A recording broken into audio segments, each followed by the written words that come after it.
tengo mucho tiempo acá en Chile, nunca me he acostumbrado con el frío. Yo estoy un poco bien resfriado.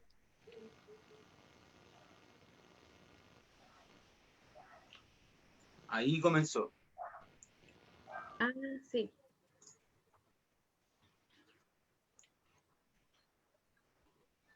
Ya hay una cantidad de gente, así que vamos a introducir, pero no vamos a comenzar vamos a dejar unos minutos para que entre más gente, pero vamos a empezar a introducir un poco, ¿ya?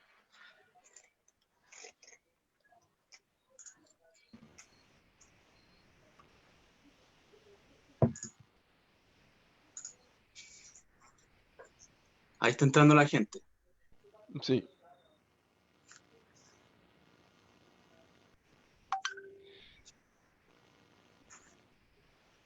Mucho ánimo y va a salir excelente. Súper.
Hola, muy buenas tardes a todo el mundo que está con nosotros en nuestra transmisión el día de hoy. Me presento, me llamo Gonzalo Maulén, soy el mediador de este evento, de este gran evento con grandes invitados e invitadas. Yo soy lingüista, soy especialista de enseñanza de español como segunda lengua y me he enfocado profesionalmente en lo que tiene que ver con la enseñanza de español en comunidad migrante haitiana en los últimos años. Estoy muy feliz por la invitación de poder moderar este evento y en ese sentido me gustaría dar la introducción también, además de mí, introducción al proyecto SAMMI para el cual trabajo y el que está organizando el presente evento. El proyecto SAMMI es como su nombre lo indica, SAMMI significa amigo o amiga en creol, y trabajamos muy estrechamente con comunidad migrante haitiana en la población Los Nogales en Estación Central, además con diferentes tipos de comunidades migrantes haitianas que viven en el resto de Santiago. Es en este sentido que el presente evento se encuentra enmarcado dentro de la línea de trabajo del proyecto y es por eso que tenemos en el día de hoy en este ciclo de conversaciones, la primera edición del ciclo de conversaciones SAMMI, que se van a realizar varias durante el semestre. En esta primera oportunidad tenemos el gusto, el placer de tener como invitados e invitadas a las siguientes personas. En primer lugar, me gustaría presentarles a Alexandra Fontilius. Ella es responsable del programa de cursos de español del SJM, del Servicio Jesuita a Migrantes. Bienvenida, Alexandra, un gusto tenerte con nosotros. Muchas gracias, Gonzalo. Un gozo para mí también. Excelente. Y en segundo lugar, me gustaría presentarles a Peterson Saintar. Él es lingüista y es autor del libro Enseñanza Práctica del Idioma Creol y la Cultura Haitiana. Al igual, también es un placer tenerte con nosotros, Peterson. El placer es mío, Gonzalo, estar aquí con ustedes. Gracias por la Muchas invitación. gracias. A ti por asistir, por supuesto. Y en tercer lugar, me gustaría presentarles a Eric Lundy. Él vive en Los Nogales, es el intermediador cultural del proyecto SAMMI que está ligado a la Universidad Alberto Hurtado. Eric es muy activo políticamente en su territorio y me gustaría darle la introducción. Bienvenido, Eric. Muchas gracias, Gonzalo. Muchas gracias a Alessandra y también a Peterson. Y es un placer estar con ustedes esta tarde. Compartimos la experiencia compartimos lo que aprendimos en la comunidad. Gracias, Eric. El presente día nos encontramos con gente invitada, además de los invitados que expondrán, de la audiencia de personas muy diversas, por una parte alumnos y alumnas del OFT San Mí, por otra parte personas del Diplomado de L de la Universidad Católica y también lingüistas de la Universidad de Chile. Entonces hay un grupo un poco variado de gente especialista y no especialista de la lengua. Así que en ese sentido me gustaría pasar a explicar un poco las indicaciones del evento del día de hoy, como un marco para que puedan hacerse una idea de qué es lo que verán durante la próxima hora. En primer lugar, realizaremos 3 rondas de preguntas y le daremos la instancia para que primero Alexandra, luego Peterson y luego Eric puedan responder estas preguntas. Se pueden explayar, sería ideal que entre 3 y 5 minutos para cada pregunta para que podamos cumplir esta hora de conversación. Y al final, luego de estas 3 rondas de preguntas, haremos un ciclo de preguntas con preguntas que surjan, valga la redundancia, con preguntas que surjan por parte de la audiencia que está viendo este live. Así que el equipo San Mí está atento a las redes sociales y estarán escogiendo alguna selección de preguntas para ese momento final. Así que en ese sentido, comenzaremos. En primer lugar, para ti, Alexandra, me gustaría preguntarte acerca de tu experiencia, de tu trayectoria en lo que tiene que ver con el trabajo de la enseñanza de idioma para personas migrantes. Contarnos un poco de tus experiencias previas y qué realidades has podido conocer a través de estas iniciativas. Muchas gracias, Gonzalo. Yo personalmente empecé a trabajar en la enseñanza de español, como del idioma español, en el año 2016. Entré como voluntaria en el programa Curso de Español de la Fundación Servicios Jesuita Migrante. Y en esa época enseñaba a diversas nacionalidades, para decirlo como diversidad como de personas, que en la mayoría eran mis compatriotas, personas de Haití, y habían también como personas de Brasil, de Pakistán, de China, de diferentes lugares. Ahí pude como ver también cómo nosotros pudimos adecuar distintas formas de enseñar. Que por ejemplo, algunos estudiantes aprendían de forma como rápida, otros había que ir más lento. Y también en cuanto a las realidades, también para mí no fue como conociendo realidades porque estaba enseñando a mi gente, ¿no? La mayoría, ¿no? A las mismas personas como de mis nacionalidades. Es decir, como realidades como en sí, como por ejemplo de cultura, de conocer, ya como ya algo como que ya conozco, ¿no?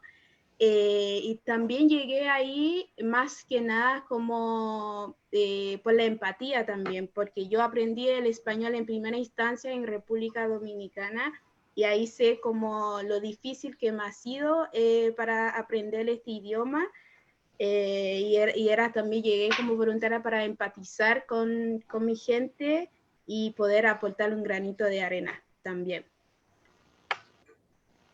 Excelente, Alexandra. Muchas gracias por compartir tu experiencia. Tal vez si nos pudieras relatar brevemente cuál es tu labor en el SJM, los cursos de español de los cuales eres responsable. Actualmente estoy a cargo del programa Curso de Español.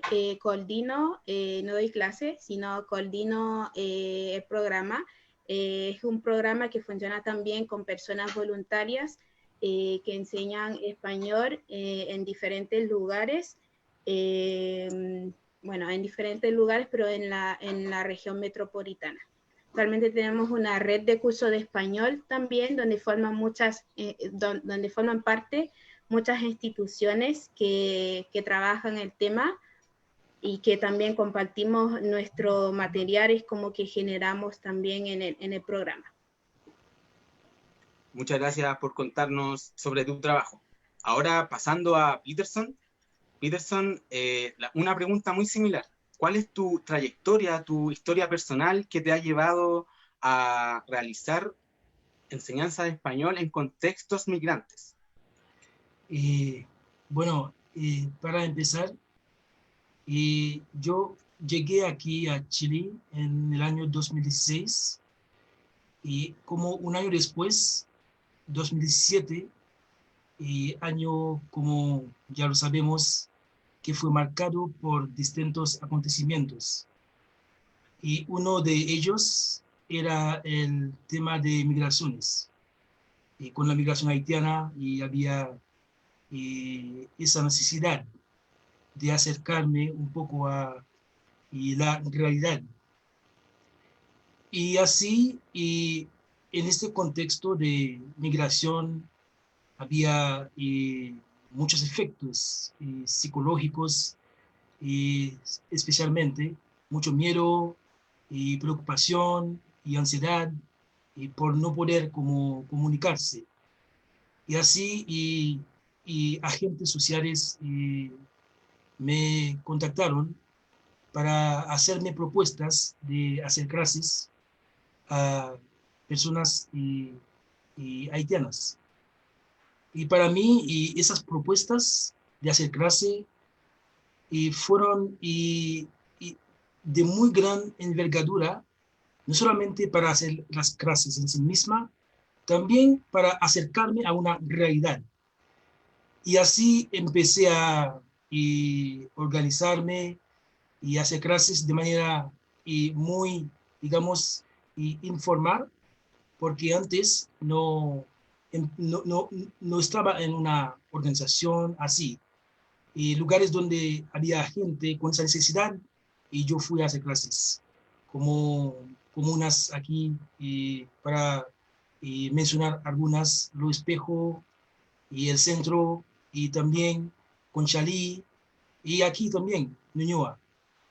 Y así empecé en el año 2017 y después me llamaron a hacer clases en grupos más estructurados, como sindicatos, como el Sintec Chile, y también en la municipalidad de Ñuñoa. Y para mí, y como lo decía, era muy especial poder hacer eso, porque si bien nosotros somos del mismo país, y igual hay particularidades, hay realidades que desconocía. Y así yo me acerqué para aprender también de estos grupos, más allá de hacer clases. Y bueno, en Claro, este momento, 2017, y tenía a mi disposición materiales como digitales. Sí, teníamos un computador y un proyector. Y aparte de eso, materiales impresos. Y así empezó todo. Y yo solía moverme mucho y hacer eso porque me gusta, es lo que a mí me gusta más hacer. Es mi área de interés, de hecho. Así que en este año empezó todo. Es curioso lo que mencionas sobre el material, que fue un aspecto importante que te llevó a trabajar más profesionalmente en el área. En ese sentido, uno de los materiales que son de tu autoría y que han sido muy importantes y escasos dentro de lo que es la sociedad chilena, fuiste el autor de un libro, Enseñanza Práctica del Idioma Creol y de la Cultura Haitiana. Tal vez si nos puedes contar más acerca de ese producto.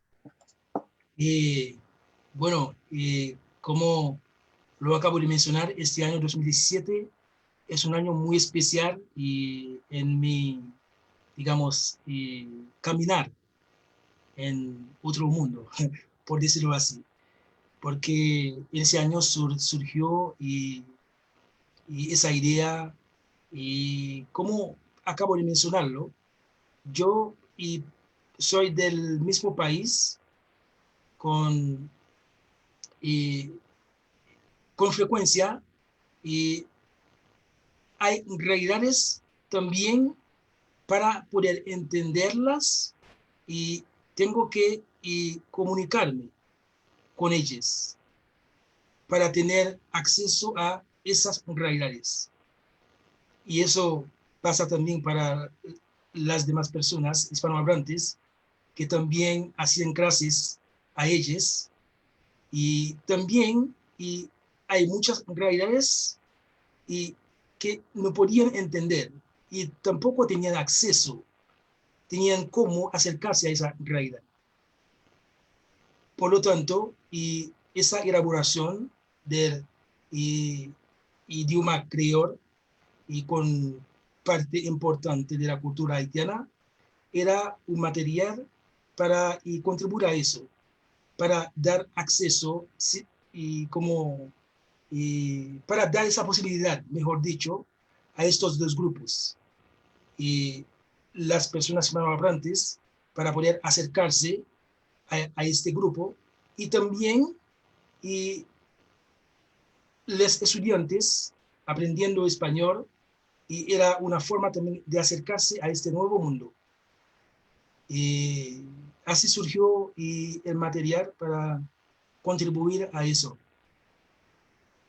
Muchas gracias por compartirnos tu experiencia personal acerca de tu llegada a Chile y de tus primeros trabajos en el área de la enseñanza de español.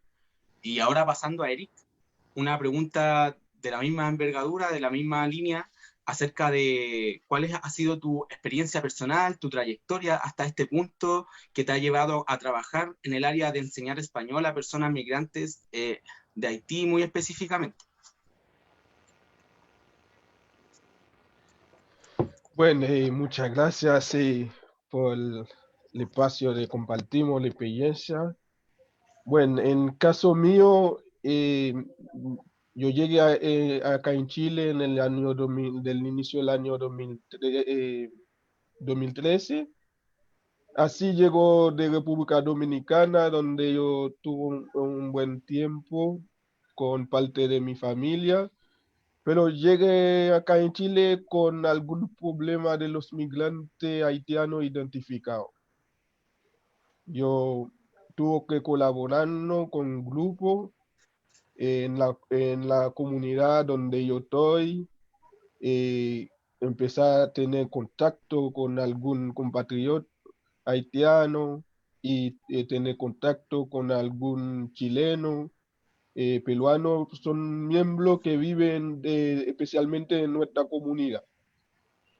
Entonces, con la identificación del problema de interacción de personas que genera un punto súper necesario cuando la persona comparte el territorio, no reacciona de forma directa por el asunto de barrera idiomática, que es un factor súper grande que genera muchas veces eh, certidumbre, rechazo, todo eso.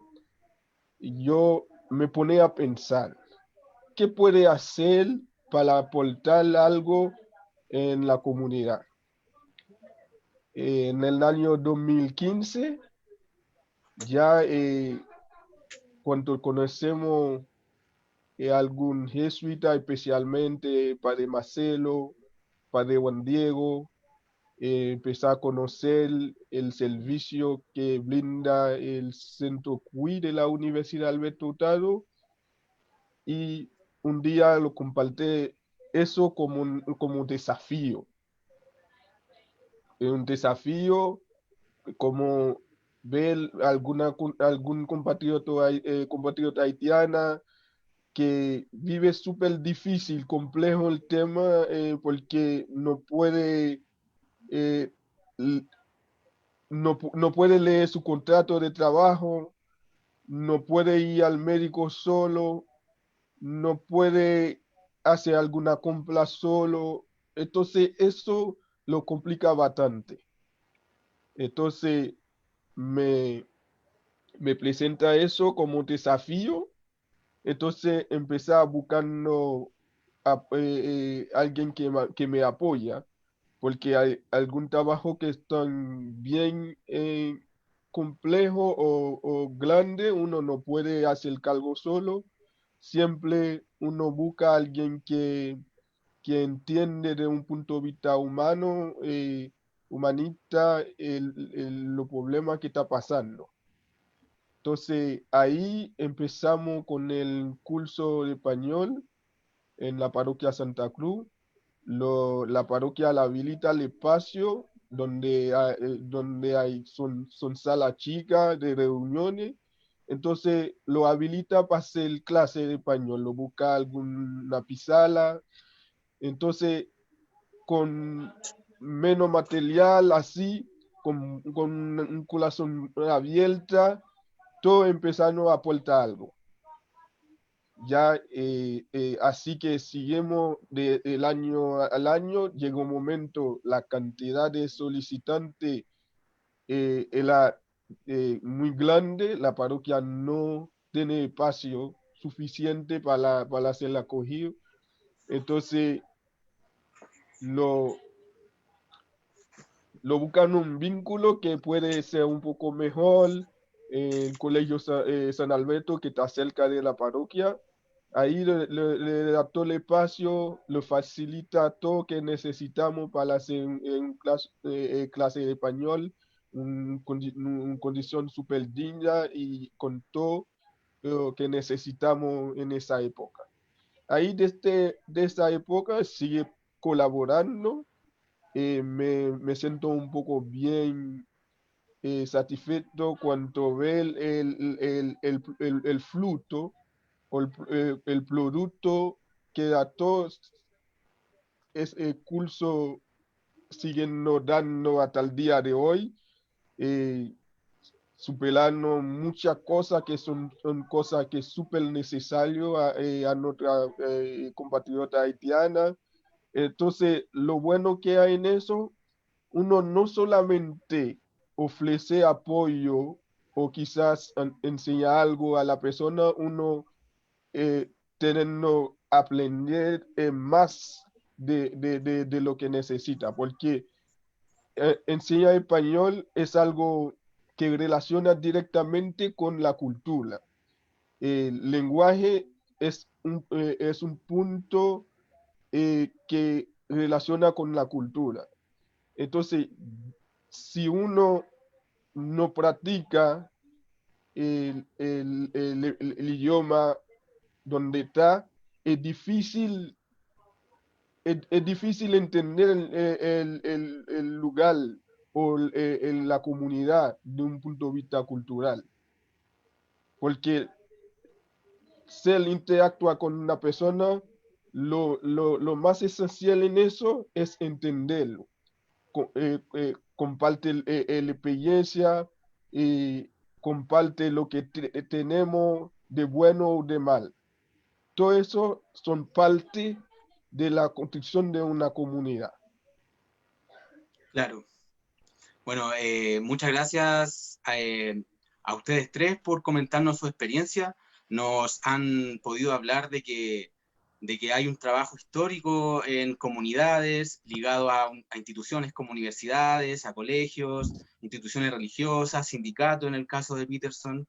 Pero pasa la crisis sanitaria, pasa el COVID-19 y todo este trabajo se ve imposibilitado, ya que, bueno, como muchas estructuras de la sociedad se han visto imposibilitadas por este fenómeno.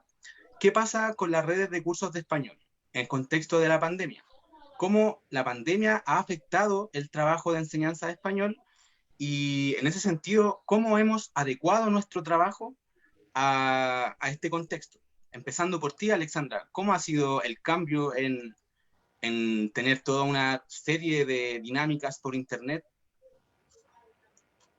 Sí, muy bien, como tú dices, Gonzalo, de que ya uno tenía planificado así como cursos, porque normalmente los cursos empiezan ya en marzo y ya uno tenía ya la planificación y de repente pasa la pandemia y toda planificación tiene que dar un giro. En nuestro caso, en mi caso, teníamos que empezar los cursos la misma semana que ya dieron como incluso toque de queda, para decirlo así. Los cursos no pudieron como empezar. Lo que hicimos inmediatamente, empezamos como a contactar los estudiantes que se habían inscrito previamente, ahí contactarlos para hacer un diagnóstico, para saber con qué herramientas ellos contaban y ellas contaban para poder desarrollar un curso de manera virtual, ¿no? Y con ese diagnóstico encontramos con muchos estudiantes que tenían como dificultad de conectividad, ¿no? Dificultad de conectividad y de manejar también las redes digitales, también encontramos con todas esas dificultades. Y por lo que se ha puesto como en trabajar en un material como práctico y de fácil como uso para las personas pueden como poder seguir aprendiendo y que no resulta como dificultoso. Por lo que generamos junto a un grupo de voluntarios muy comprometidos con esa causa, generamos unos cientos de videos que están disponibles en YouTube y que pueden como las personas solamente teniendo un link o buscándolo, si quieres después les puedo dejar a todos los que nos ven, si lo quieren como compartir, el de libre uso, si lo quieren como compartir, para compartir a las personas que realmente lo necesitan. Ya hicimos como actualmente ya difundimos 10 videos, se hizo desde los cursos, tenemos como guías de curso, con eso basamos con esas guías que utilizamos normalmente en el programa para transformarlo como en video donde hay como distintas voces de personas voluntarias, incluso estudiantes antiguos que estudiaron en algún semestre en el programa también aportaron para generar este material, donde incluso hay un correo y un WhatsApp donde si hay dudas, las personas pueden ir preguntando, pero la idea como del video es que lo puedan ver donde quiera que estén, en cualquier lugar, en cualquier horario, y que las dudas que puedan como tener ir preguntando. Y además de esto, hace ya 2 semanas ya estamos haciendo seguimiento virtual, así como directamente con las personas, donde nos conectamos y ahí hacemos como, preguntamos como dudas específicas de los videos o de cualquier temática como relacionada a la enseñanza de español. Y ha sido ha sido como excelente la experiencia también, porque también para nosotros fue algo nuevo, tampoco teníamos como experiencia en eso previamente. Igual es algo que queremos seguir haciendo porque ha sido muy útil para las personas, recibiendo como feedback de las personas, lo han recibido de forma, lo han recibido muy bien y que es algo que se debe continuar y que además es un material que va a estar ahí siempre y que lo puedan usar quien quiera donde sea. Muchas gracias, Alexandra. Por supuesto, en primer lugar, agradecer tu buena disposición a difundir el material, ya que nunca está de más. Bueno, y ahora pasando a Peterson. Peterson, tu trabajo y tu intervención en tu rol como enseñanza, como profesor de español, ¿cómo ha cambiado durante este presente año? ¿Cómo has tenido que adecuarte a las nuevas tecnologías? Bueno, y hoy día, sin ninguna duda, estamos en un proceso que puede ser uno de los capítulos más importantes de nuestras vidas, en que todo se está cambiando. Y eso a nivel de enseñanza de idiomas requiere un cambio de paradigma.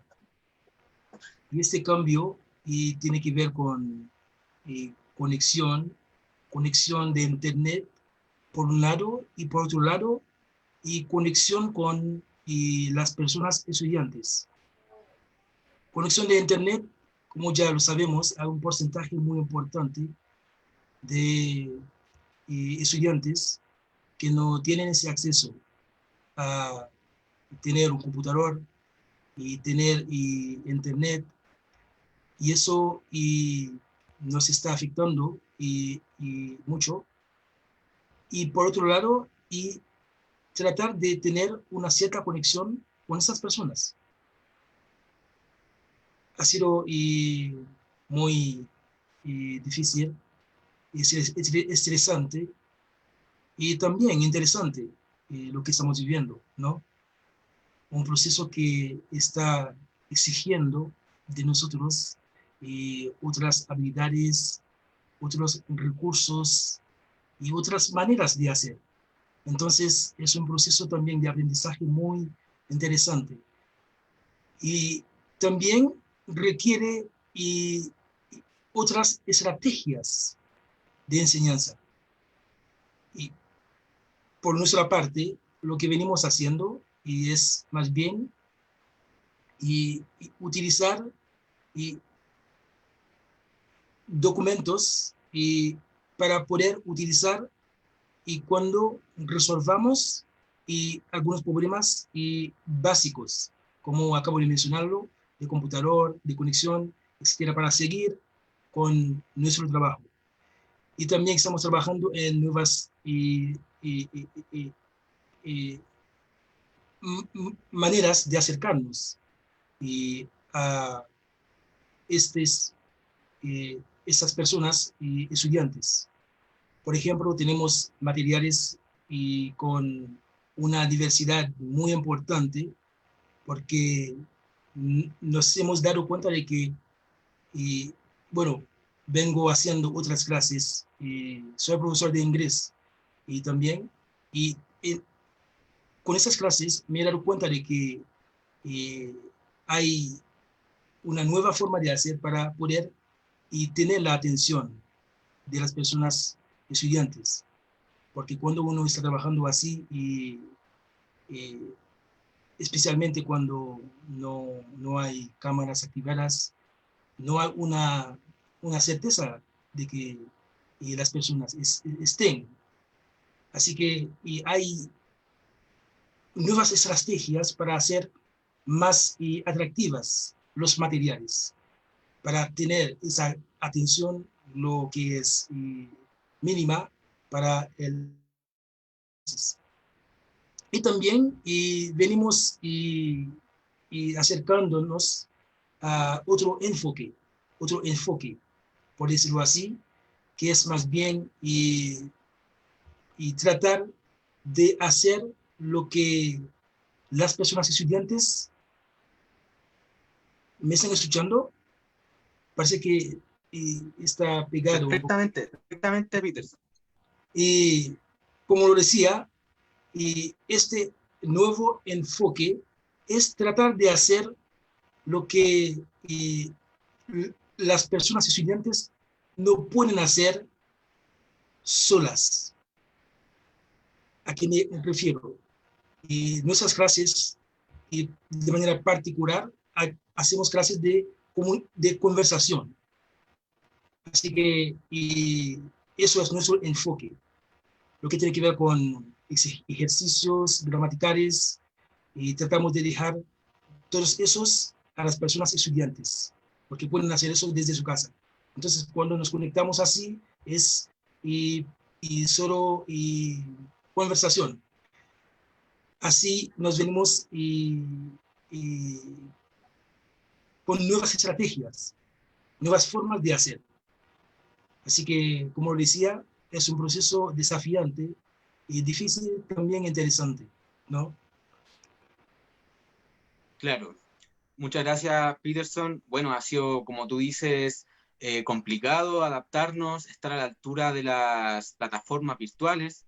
Y en ese mismo sentido me gustaría también darle la palabra ahora a Eric, que, como decía en un principio, trabajamos muy estrechamente en el proyecto Sanmí y durante este 2020 prácticamente hemos seguido nuestro trabajo sin interrupciones, pero también, como ustedes comentaban, Alexandra y Peterson, con unas respectivas modificaciones que han tenido que surgir a partir de la necesidad. Eric, si nos pudieras comentar sobre la adaptación que ha tenido que sufrir la metodología de trabajo en esta pandemia. Bueno, yo creo que todo el cambio requiere un poco de tiempo, un espacio de tiempo para adaptar de forma normal. Yo creo que el efecto de la pandemia hoy día en el mundo, no solamente acá en Chile, en el mundo, impactando bastante a todos. Entonces, cambiar de un día para otro es súper brutal. Eso, a través del proyecto SAMI, estamos viendo distintas alternativas, estrategias para que siguiendo aportando en la necesidad de la comunidad. Y hasta el momento estamos en una etapa bien parecida a lo que habla Alexandra, de diagnóstico, ver en qué manera podemos llegar a la persona que está esperando, que tiene la necesidad. Ha sido que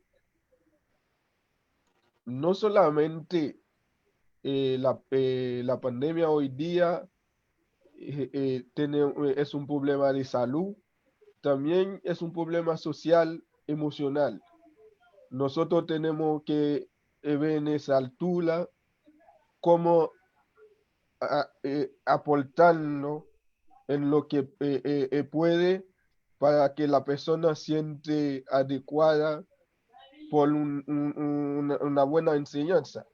No solamente estamos enfocando de darle clase de español a través del proyecto SAMI, pero entender la persona de un punto de vista emocional también, cómo está viviendo esa etapa, una pandemia que llega así, que está como paralizando muchas cosas y sobre todo la necesidad sigue tal.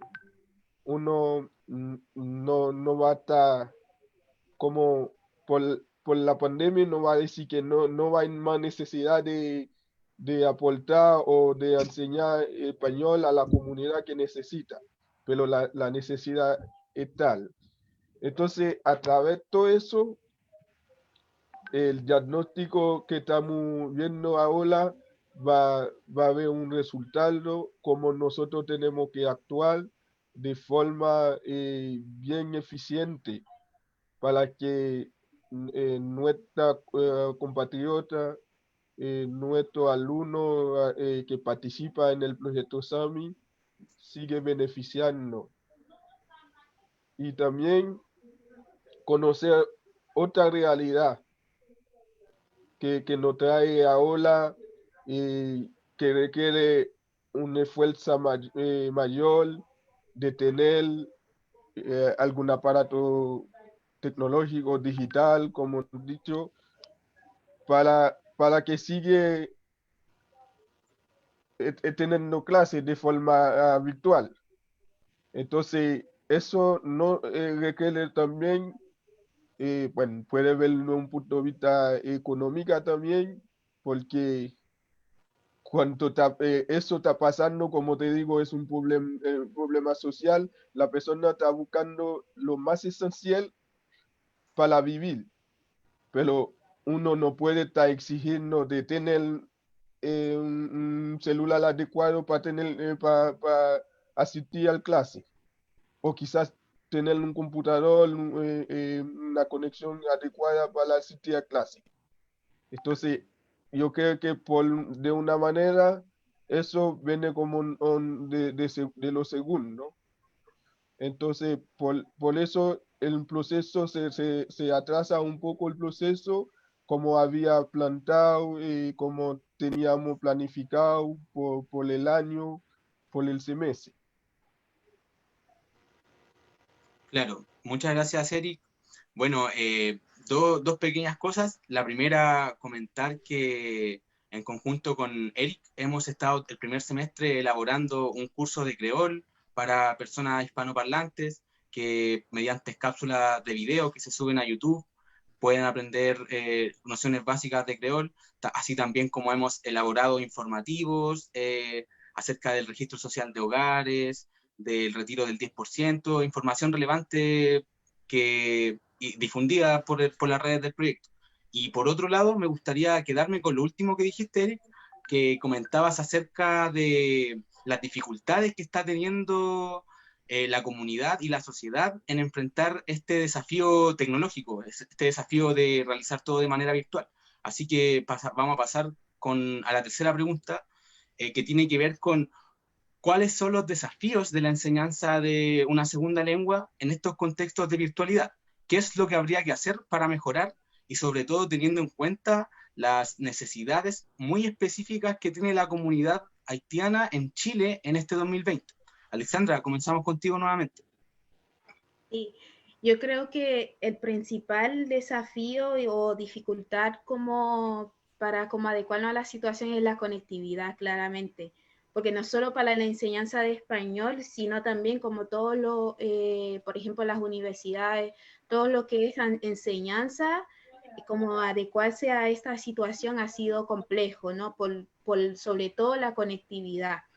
Y también no todos tienen como el mismo manejo digital, ¿no?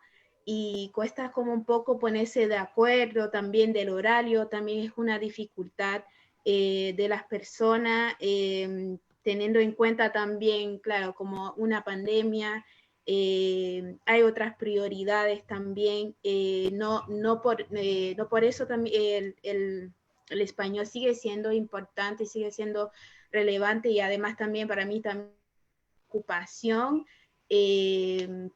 como por el contexto actual, para mí es una preocupación de ver que eso no se pueda como hacer. No es como el acceso que se tenía antes a diferentes cursos de español, como se ve como reducido por el contexto. Y a mí es como un tema que me preocupa igual. Son como esas dificultades como que uno se enfrenta, como que la comunidad no hispanohablante se enfrenta hoy en día, como la conectividad, poder como ponerse de acuerdo con un mismo horario para conectarse, por lo que nosotros hemos, por ejemplo, en el seguimiento virtual que hacemos como por Zoom, se ha visibilizado como estos desafíos que estoy mencionando y lo que hemos como adecuado es hacer pequeños grupos para poder como llegar a un consenso como de horario, porque como cuesta un poco que no es lo mismo como hacer un curso como presencial y que diga el curso de esta hora y que la persona sepa que tiene que ir a esta hora. Ahora es como ponerse de acuerdo a un horario donde es muy difícil. Y el otro desafío es que también no es lo mismo un curso presencial que un curso virtual. Por ejemplo, lo de ir preguntando, porque los videos, por ejemplo, que nosotros hacemos es de forma como autoformación, donde la persona consigo mismo va a ir viendo los videos después, si tiene como alguna duda o con los seguimiento virtual que hacemos, puede ir preguntando, pero si era como de manera presencial o directamente ahí, puede como ir resolviendo dudas más como de forma más rápida, ¿no? Y que además haya pizarra y todo esto, otras herramientas que la persona igual como se siente más como en clase tradicional, para decirlo así. Son como estos desafíos y que como las instituciones o fundaciones o personas como que abordan estas temáticas, yo creo como que ir adecuando ir viendo las necesidades, como el perfil también de sus estudiantes, y ir viendo adecuando a esas necesidades como que ellos van teniendo, ¿no? Es como a eso como recomiendo, como ir viendo el perfil del estudiante que ellos tienen, ir viendo como qué estrategia que se puede como adecuar a sus necesidades, también tomando en cuenta el contexto actual de pandemia. Excelente, Alexandra. Te agradezco mucho tu análisis muy certero del panorama. Y bueno, a Peterson ahora, ¿cuál es tu opinión acerca de esto mismo, de los desafíos que tiene la enseñanza de un idioma? ¿Consideras que la enseñanza, o sea, aprender español es urgente en el panorama del 2020 de Chile? Yo digo más que urgente, ¿no? Es mucho más que urgente porque por un tema como de ejercicio de derechos, ¿no? Decía Peterson y Eric antes, es que es una el aprender el español, cuando un hispanohablante llega a Chile y aprende español, es como una herramienta de poder, ¿no? De poder ejercer sus derechos, de poder defenderse de los posibles abusos por no poder comunicarse, de relacionarse, de integrarse, de incluirse, disculpa, en la sociedad también, de poder ser parte, cuando tú puedas como comunicarte con la otra persona, entenderse, como te asocias más, te interesa más en participar en las cosas como que se van dando en tu misma comunidad, te interesa más las cosas, porque por ejemplo, si hay cualquier como obra o cualquier actividad, como siempre hay ese temor de que no quiero participar porque no voy a entender nada, porque no todas las actividades tienen como, no tener actividad puede ser bilingüe, o tendrán facilitador lingüístico, entonces ahí tiendan muchas veces, me acuerdo cuando fue el estallido social, muchos cabildos que se daban en las comunidades, entonces comunicando con las personas haitianas preguntando por qué no participan, y eran eso su respuesta, porque yo no voy a entender nada. Entonces yo creo que es urgente, e incluso más que urgente, para poder ejercer sus derechos, para poder las personas incluirse, es importante, ¿no? Es importante aprender. Y eso no quiero decir es urgente, no quiere decir como olvidar de su propio idioma, ¿no? Yo quiero decir que será una herramienta sumado a lo que ya uno tiene que el creol o el francés o otros idiomas que puedan manejar, pero sumado a esto que uno ya tiene para poder como relacionarse y vivir en la sociedad. Muchas gracias por tu potente mensaje, Alexandra. Muy asertivo, en mi opinión. Bueno, y lo mismo, como decía antes, Peterson. Ahora, de ahora en adelante me gustaría pedirles también, en honor al tiempo, ser un poco más precisos con las palabras para que alcancemos a finalizar. Peterson, lo mismo, los desafíos que tiene el contexto de la pandemia para la enseñanza entendiendo que tú también eres profesor de inglés, de francés, no necesariamente de español, que también lo has hecho, pero ¿cuáles son los desafíos y la urgencia en estos momentos? Me gustaría empezar con las urgencias. Y eso, sin ninguna duda, el aprender y dominar bien español, esa nueva sociedad para las personas migrantes, especialmente este grupo que no es hispanohablante, es una necesidad grande. Y ahora en ese nuevo escenario hay muchos desafíos, y uno de los más importantes, y considero, es saber cómo sacar provecho de esta nueva innovación tecnológica.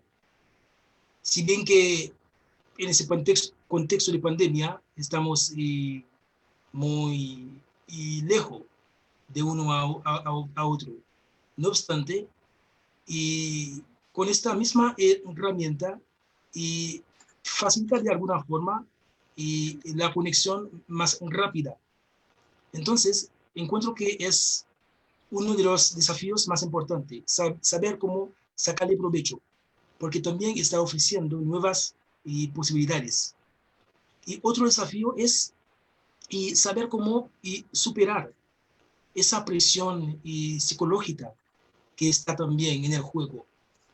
Porque cuando hablamos de enseñanza de idiomas, y especialmente en ese contexto de pandemia y de Chile también, la enseñanza está ligada con la realidad de las personas estudiantes, como lo decía Alexandra. Entonces, y la enseñanza va y en la misma línea con la realidad de las personas. Por lo tanto, es importante también acercarse a sus realidades para saber cómo adaptar y el aprendizaje a su realidad. Y otro desafío que es muy importante también es saber cómo reducir la desigualdad que existe. Como decía antes, hay muchas personas, estudiantes, que no tienen ese acceso para conectarse y tomar una clase. Y es urgente aprender español porque en esta sociedad, para poder convivir y también tener esa posibilidad de conocer las realidades. Y el idioma, en ese caso es español, es clave. Y por otro lado, también lo que facilita, lo que está pasando ahora mismo es esa innovación tecnológica que está haciendo que el mundo sea más diverso. Por lo tanto, y el creador, por ejemplo, tiene que estar en el juego también, porque también ese idioma da acceso para explorar otras realidades. Entonces, estamos en un contexto muy particular y las organizaciones, por ejemplo, y para poder, digamos, trabajar esas herramientas como el idioma. Nosotros creamos mucho en esta sinergia, lo que hacen los idiomas. Por lo tanto, para nosotros todo parte de eso, todo parte de idiomas. Así que estos desafíos que tenemos hoy día, sí o sí, hay que seguir, ¿no? Hay que seguir con la enseñanza de estos dos idiomas, y en el caso inmediato y práctico, concreto también. Así que eso, son grandes, pero sí, y hay que seguir para ir relacionándose, ¿no? Claro. Muchas gracias, Peterson. Importante también siempre tener en cuenta que el creol haitiano solamente se habla en Haití, entonces una persona que migra de Haití necesariamente está obligada a aprender otro idioma en cualquier lugar. Entonces, continuando para finalizar la ronda de preguntas con Eric. Eric, lo mismo, en el mismo sentido que hemos venido hablando los últimos minutos, ¿cuáles son los desafíos y las urgencias de la enseñanza de español en los contextos virtuales de este 2020 y posiblemente más adelante, si es que esto se extiende? Pues, a ver, sin repetir la palabra de Alessandra y Peterson, yo estoy completamente acuerdo con lo que acaba de decir, pero solamente yo creo completar en tema de desafío. Yo creo que aprenden un idioma, eh, sobre todo el español, como los migrantes tienen de gran necesidad de aprender el español, porque el español como segunda lengua, porque si estamos todos en Chile, compartimos cultura, tenemos que entender uno a otro. El desafío es, quedamos en la interacción, porque me acuerdo perfectamente mi profe cuando me está enseñando español, me dijo que el español, como toda la lengua, es como 30% teórico y 70% práctico. Entonces, en caso de nosotros, Proyecto SAMI, no solamente tenemos clase de español, tenemos cultura también. Estamos en un espacio de interacción, de compartir cultura. Entonces, el desafío queda por el efecto de la pandemia no pudo interactuar uno como, como chileno, migrante. El espacio está súper complejo por el tema hoy día de sanitario, difícil. Entonces, de repente, en la aula de clase, tocamos siempre con adultos, son personas que sabes, que conocen su necesidad, su realidad, por qué viniste, por qué salí a trabajar toda la semana, fin de semana viene a clase, ellos saben, pero la necesidad o la realidad son distintos. Hay gente que viene a clase y dice que no, yo quiero profundizarme, practicarme mejor, porque mi sueño es estudiar una carrera universitaria acá en Chile. El otro dice que no, yo tengo hijos en colegio, quiero profundizarme o practicarme mejor para ayudar a mi hijo en la tarea de clase, quizás otra. Son una variedad de realidad. Entonces, hoy día, eh, al menos la situación psicosocial, económico, alguna persona es difícil estar al día con la enseñanza que estamos prometiendo. Entonces, le complica bastante. Entonces, al mismo tiempo, nosotros, junto con ellos, tenemos que aprovechar la oportunidad gracias al el servicio de la tecnología. Ahora seguimos con la clase, pero no puede ser 100% como haciendo habitualmente, pero podemos aprovechar de eso también para que eso como sueño, como desafío, como necesidad y problema no queda tapado, se queda expandiendo hasta que se llega a un punto de resolver o de solucionar. Entonces, eso sin repetir tanto, eh, lo agradece bastante a ustedes que está bien informarnos sobre la necesidad de nuestra comunidad, nuestra compatriota, y son bien de acuerdo con ustedes. Muchas gracias, Eric, Alexandra y Peterson, por sus respuestas. Ahora vamos a entrar al último momento del ciclo de conversaciones, Sami, que tiene que ver con la ronda de preguntas y de comentarios, agradecimientos que han surgido en el chat del Facebook. En primer lugar, mencionar unos agradecimientos que han enviado Mariela Soto y Cata Leia. Muchas gracias por participar, por estar con nosotros y nosotras en esta instancia. Y ahora también hay una pregunta para Alexandra, muy específicamente de parte de Andrea Espinosa. ¿Qué estrategias de vinculación han sido efectivas con el trabajo con voluntarios, en tu opinión, Alexandra?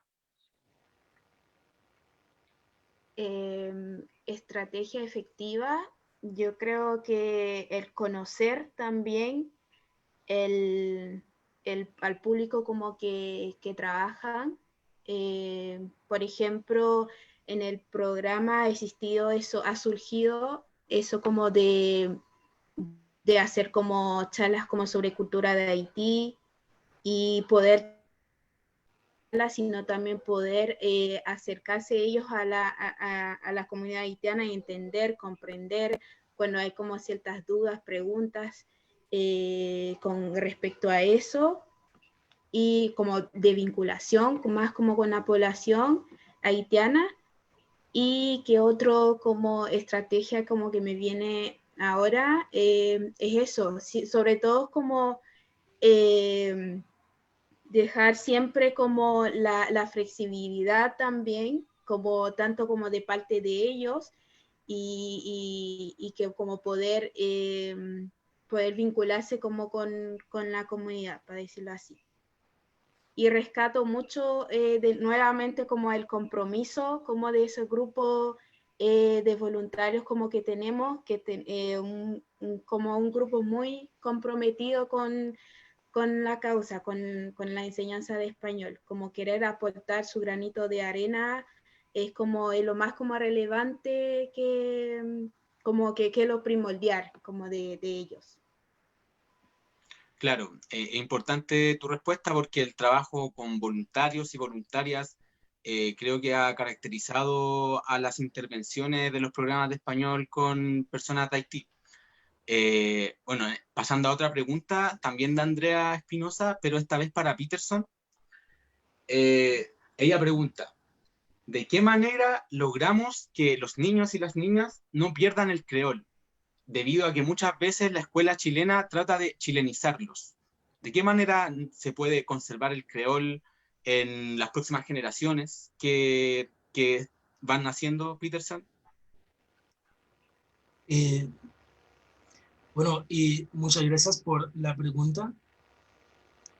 Y sabemos que el primer idioma juega un rol fundamental en el aprendizaje de todos, especialmente las niñas.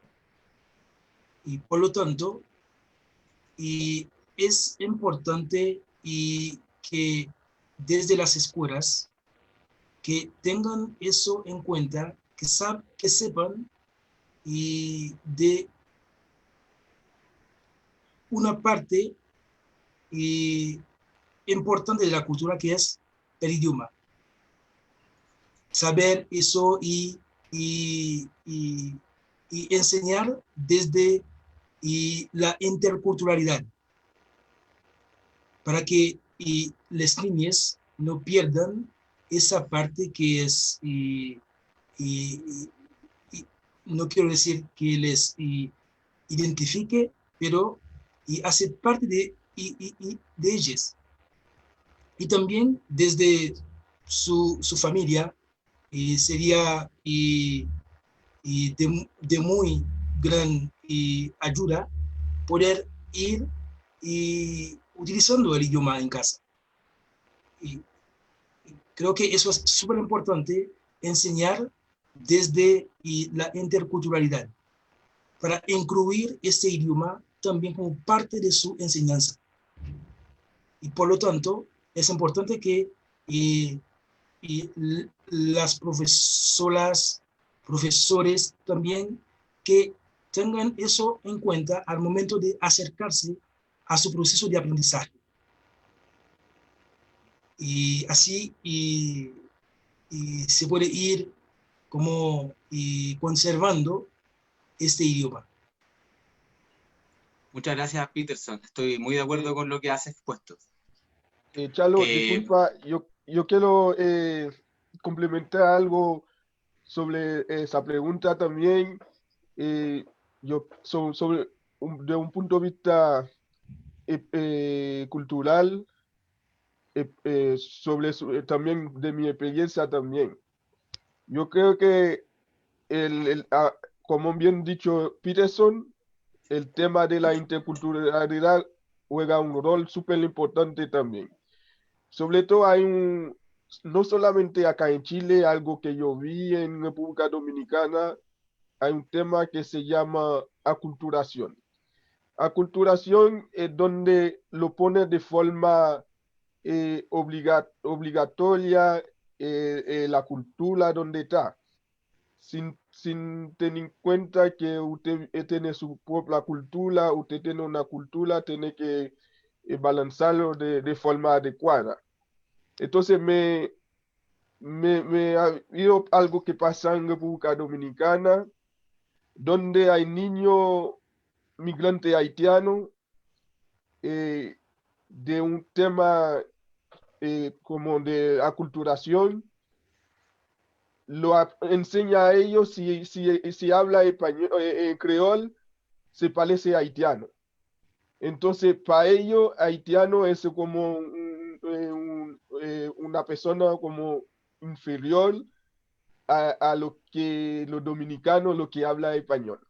Entonces, en ese sentido, los niños tienen tanto miedo, algunos saben mucha palabra en creol, vive día a día con miedo de decidir de hablar creol.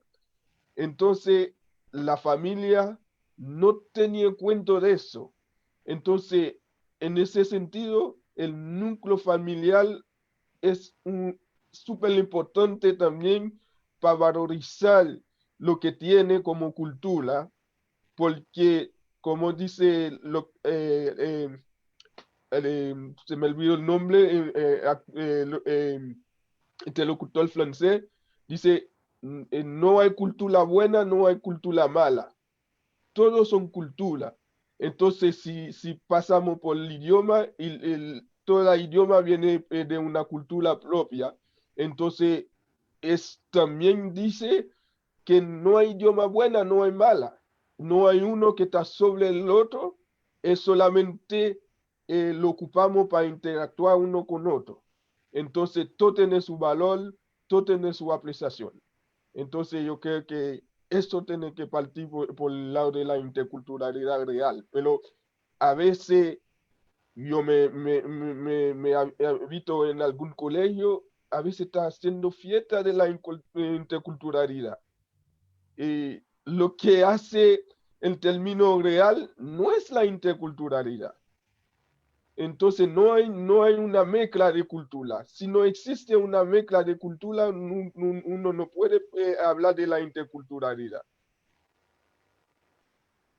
Muchas gracias, Eric, por tu reflexión, por complementar lo dicho por Peterson. Para continuar con la ronda de preguntas, bueno, en primer lugar, hay otro saludo de parte de Lucrecia Larraz, que nos indica que voluntarios de la Fundación FUE están siguiendo atentamente el live. Muchos saludos para ustedes. Y una pregunta que es abierta para cualquiera de ustedes tres, de Paz Varela. Ella pregunta, ¿qué creen que debe cambiar en la dinámica social para que la cultura chilena y haitiana puedan convivir de la mejor forma posible? ¿Cómo podemos hacer para que Chile se sienta como el hogar de todas las personas que lo habitan? Cedo la palabra para que tal vez una persona de ustedes pueda contestar para que continuemos, porque también hay más preguntas. Disculpa. Sí, Adelante, Alexandra. dale nomás. No nos pusimos de acuerdo, pero bueno. Quisiera como responder esa como reflexión, porque es pregunta, pero a la vez también como reflexión. Es como justamente lo que estaban diciendo Eric y Peterson, es el tema como de la interculturalidad, no como muchas veces lo confunden con que ya hay muchas como nacionalidades, ya somos muy intercultural.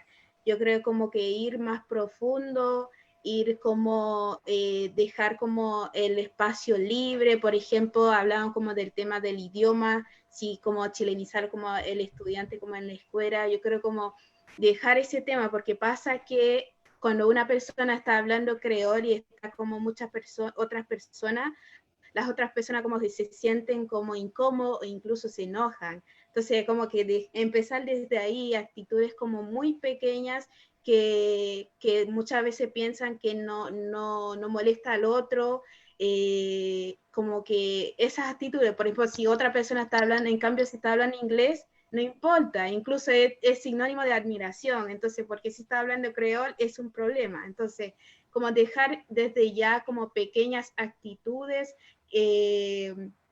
como para ir más como profundizar como más como temas más grandes, ¿no? No simplemente, no solamente es como temas como más macro, por ejemplo, a nivel como de políticas públicas, como si podemos como decir de derechos humanos y todo, pero como para convivir en sociedad se necesita desde ya esas pequeñas prácticas, porque no solo se necesita, bueno, además de políticas de inclusión, de nivel nacional, como que con enfoque de derechos humanos, pero más como de personas, como en la sociedad, también se necesitan desde ya prácticas pequeñas de interculturalidad, yo creo. Gracias, Alexandra. ¿Alguien, si quisiera complementarla? Muy bien. Y me gustó mucho lo que decía Alexandra, porque eso pasa mucho, que la gente tiende a minimizar ciertos idiomas y para así poner más alto otro. No obstante, los idiomas juegan este mismo rol de comunicación. Y en el caso inmediato aquí, este idioma y el creol y haitiano más específicamente es muy importante y por eso mismo representa a un grupo en general. Y para acceder a este grupo, el idioma que es lo más apropiado es ese idioma, el creol haitiano, para comunicarse con la totalidad, sin exclusión. Y eso es muy importante, y el tema de políticas públicas, porque no es algo nuevo que en muchas sociedades esa no es una excepción en eso, en que siempre se promueve una cierta, digamos, ideología que no representa al contexto, digamos. Porque si bien hay una ideología de discriminación que siempre ha existido, siempre ha existido. Lo que podemos notar, especialmente estos últimos meses, ha pasado a un discurso oficial, por decirlo así, para así ir afectando a grupos, y también es afectando a todo lo que representa al grupo. Por lo tanto, creo que las políticas públicas para hacer más consciente, para hacer que la gente sea más consciente de este nivel de diversidad que existe, siempre ha existido, ese nivel de diversidad. Una sociedad así no puede ser homogénea. Y este nivel de diversidad hay que también concientizar al respecto para poder ir aceptándonos como somos, ¿no? Creo que es importante eso. Muchas gracias, Peterson y Alexandra, por la respuesta ante la pregunta de Paz. Claro, no sé si Ahora si vamos, alcanza Eric. al tiempo Sí, para adelante, antes de que completar pasemos a la última pregunta. solamente un puntito. Adelante. Lo que acaba de decir Alessandra y Peterson. Creo que también en esa pregunta tenemos que ver cómo crearnos el espacio de encuentro. La verdad, muchas veces eso pasa porque los vecinos no conocen entre ellos, no se interactúa. Entonces, eso, el efecto siempre lo pone como la figura, la pandemia, se aprovecha a entender cómo somos todos humanos, en ese como riesgos de la pandemia, nadie no es inmune, todos somos del mismo especie. Entonces, eso también crea que un poco de conciencia, un poco de humildad también. Creo que si tenemos un espacio donde, espacio de encuentro, donde uno conoce al otro, conoce su expectativa, algo, entonces se va a disminuir poco a poco el tema que sea de discriminación, que sea de otro factor de estereotipo. Entonces, mientras que lo ve mi entorno como algo que observa en la película, en el mundo de otra tierra. Entonces es difícil de crear conciencia. Entonces eso que yo creo completa en eso. Muchas gracias, Eric. Muy asertivas tus palabras para complementar lo dicho por Alexandra y Peterson. Como que es una respuesta muy integral de la pregunta de Paz.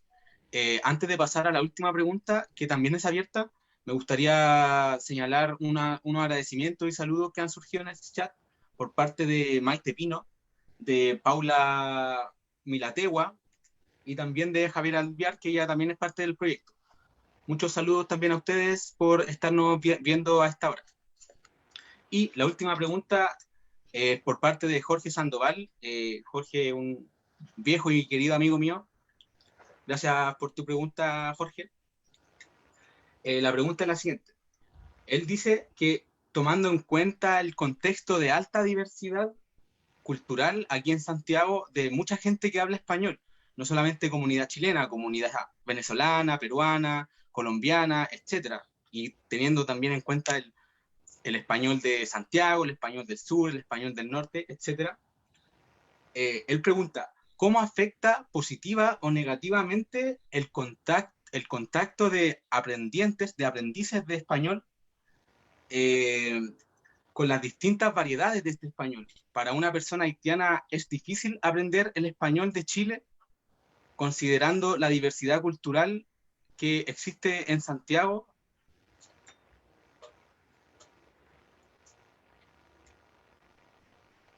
Él también pregunta si es que estos efectos son estructurales o superficiales. Si es que para una persona de Haití que trate de aprender Chile, ¿existe algún tipo de barrera adicional? Porque el español de Chile es considerado como un español mal hablado, un español por debajo de la norma del estándar. ¿Qué consideran ustedes, tanto en su rol como profesores de lengua, como también como representantes de la comunidad haitiana en Santiago? Ya, voy yo. Personalmente no creo como que haya un mal español ni un buen español. Yo creo que hay, cada país tiene su modismo, tiene su formas como de hablar, a pesar que puedan hablar el mismo idioma, pero tiene algo como que lo hace particular y único, ¿no? Porque, por ejemplo, que si vayas como a República Dominicana, hay palabras como que se usa que solo si tú has vivido ahí o has nacido ahí puedes saber lo que se están hablando. Por eso hago como esa distinción un poco que no es como mal ni bueno, sino como que es particularidad de cada país que hablan un idioma. Y también que existe en creol también, que hay ciudades, como varias ciudades y provincias como en Haití que hablan un creol distinto, pero no, eso no significa que no se van a entender, sino como hay particularidades, como palabras que se dicen de diferentes maneras. Y lo otro, sí resulta dificultoso para las personas de Haití aprender el español cuando ya tenían, por ejemplo, lo básico, por ejemplo, en la escuela en Haití se enseña igual el español. Entonces, cuando ya tú aprendes una forma como de decir, un poquito más asociado tal vez a España, entonces te enseñan como de una forma y cuando llegas a Chile se dice de otra forma. Por ejemplo, a mí me tocó vivir esa experiencia, por eso lo digo como resulta un poco difícil, porque como palabras o verbos, incluso por ejemplo acá no se usa mucho el vosotros, sin embargo cuando se enseña en la escuela en Haití se enseña el vosotros y acá no se habla mucho, resulta que uno tiene como que cambiar eso, por eso como resulta un poco difícil, pero jamás considero como que es un bueno o un mal como español, ¿no? En ningún caso. Sino como que se habla como de diferentes como manera y de forma como muy particular. Gracias, completamente de acuerdo con tu postura y con tu argumento, Alexandra. ¿Alguno de ustedes, Eric o Peterson, que tenga alguna reflexión sobre esta pregunta? Me gustaría seguir un poco con lo que decía Alexandra. Realmente no hay formas malas de hablar, en ese caso, que están ligadas con el espacio geográfico. Y eso es un fenómeno que es inevitable, que todos hablen de la misma forma. Es imposible que alguien, no sé, de alguna otra parte, otro país, de Colombia, Venezuela, de donde sea, y hablen de la misma forma de la gente aquí. Y también aquí sabemos que este país es muy largo y existen muchas variaciones del mismo idioma. Entonces, y como estudiante de español, eso puede generar confusión para saber cuál es estándar, y por lo tanto siento que es una estrategia también para lograr una comunicación que sea más total y partir de lo estándar, por decirlo así, lo que se reconoce más, la forma que más gente va a poder entender. Como estudiante, creo que esa es una buena estrategia de partir para lograr un público más grande cuando uno tiene que transmitir algún tipo de mensaje. Y también hay que aceptar las demás variaciones, porque son parte y hacen de hecho más amplio el idioma. Es una riqueza muy relevante del idioma, las variaciones lingüísticas. Pero sí, generan confusiones en muchos casos. Muchas gracias, Peterson. Bueno, en honor al tiempo, a las 7:30, o sea, en un par de minutos más, la transmisión se va a cortar porque estaba programada a cortarse a esa hora. Así que procedo a cerrar el ciclo de conversaciones a mí, la primera edición, como decía en un principio. Agradezco profundamente la invitación de ser parte de esto y también agradezco a ustedes, Alexandra, Peterson y Eric, por participar, por compartir sus reflexiones, sus trayectorias, sus historias de vida, muy enriquecedor. Para también ayudarnos a entender lo que es la problemática de la migración haitiana en este 2020, en donde se ha hablado bastante del tema. En ese sentido, también agradecer a las personas que estuvieron atentas al live, que estuvieron compartiendo, también a las personas que lo vean en diferido, las personas que mandaron saludos, que enviaron preguntas. Muchos agradecimientos para ustedes porque enriquecen el espacio, que, bueno, como hemos visto, es muy importante que sea amplio. También los próximos meses se darán nuevas instancias de ciclos de conversaciones con invitados e invitadas relevantes dentro de lo que es Chile, de lo que es Haití, para el problema de la migración haitiana en Santiago. Y en ese sentido les instamos a estar atentos y atentas a las redes sociales del proyecto, en Facebook y en YouTube, Proyecto Sanmí, y en Instagram, Proyecto Sanmí_UAH, Universidad Alberto Hurtado. Así que le agradezco mucho a Alexandra, Peterson, Eric, por estar con nosotros el día de hoy. Muchas gracias a ustedes también por la invitación, a las personas que nos están escuchando. Es un espacio muy necesario, así que voy a estar viendo también las demás como conversaciones para ir aprendiendo también, porque como cada espacio uno aprende como algo nuevo. Muchas gracias, Alexandra. Bueno, me gustaría empezar por agradecer a ustedes que están en la plataforma por su compañía, y también a todos aquellos y aquellas que se conectaron para escucharnos. Muchas gracias por los aprendizajes y que estancias así se repitan con más frecuencia, porque hoy día estamos en una sociedad en que se hace más diversa cada vez, así que se repitan y con más frecuencia. Muchas gracias por haberme tenido aquí. Muchas gracias, Peterson. Y por último, Eric, también agradecerte a ti por ser parte de esto. Eres muy importante en el proyecto y en el día de hoy nos has aportado mucho con tu experiencia. Muchas gracias a todos, especialmente a Ale y Peterson, que es hoy día que está presente con nosotros. Más que agradecerlo, porque a contarlo que Sami es un grupo más que amigo y familia. Y hoy día usted es el parte de la visita en nuestra casa, Sami, y usted agradece bastante. Bueno, igual se agradece también a todo el equipo Sami, porque es un equipo grande, no me alcanza a mencionar todo, porque es una gran familia, la familia de Israel, que tiene súper grande. Entonces agradece a cada uno y una de la familia Sami. Entonces, esto ha sido la primera sesión de ciclo de conversaciones en Sami. Les agradecemos por su participación. Nuevamente, atentos y atentas a las redes sociales para cuando esta instancia se repita. Les deseamos una muy buena noche y un muy buen fin de semana. Que descansen y estén muy bien. Gracias a ustedes. Chao, chao. Bonsoir. Ya, gracias. Bonsoir. Bonsoir, tout le bonne monde. nuit. Bonsoir Ciao. tout le monde, bonne nuit. Reposez tout le monde.